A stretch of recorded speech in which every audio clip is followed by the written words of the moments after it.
gonna love today, gonna love today. Everybody's gonna love today, gonna love today.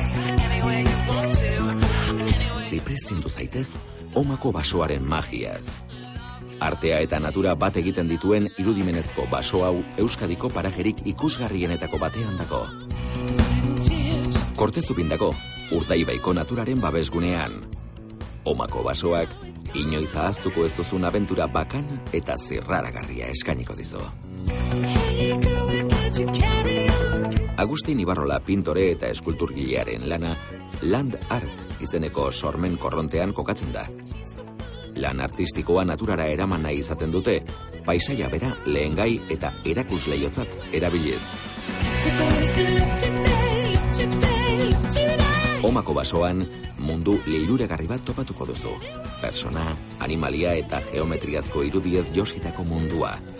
Zenbait gainera, ikuspegi jakin batetik baino ezingo dituzu ikusi. Basoan zabiltzala, irudi horiek sortu eta begien aurrean agertuko zaizkizu. Batzuetan, enbor bakarrean garbi ikusiko duzu irudiren bat. Beste batzuetan aldiz, arbola multzo bat begiztatu beharko duzu artelan bitxia ulertzeko. Esate baterako, bi motorzale hauen irudia. Ibilbide personala eta interaktiboa da. Artelanaren protagonista bilakatuko baitzara. Handik hurbil, Santimamineko kobazuloak daude, eta hauek ere merezi dute geldialditxo bat egitea.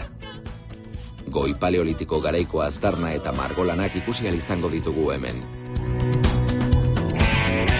UNESCOk gizateriaren ondare izendaturiko altxor geologiko, arkeologiko eta artistiko honetan, denboran zehar bidaiatzeko aukera izango duzu. Euskaldunon arbasoek egindako margo eta grabatuak ikusiz. Oma eta Santimamine inguruko parajeotan, Euskadiko natura, historia eta artea, beste inon ez bezala ezagutzeko aukera izango duzu.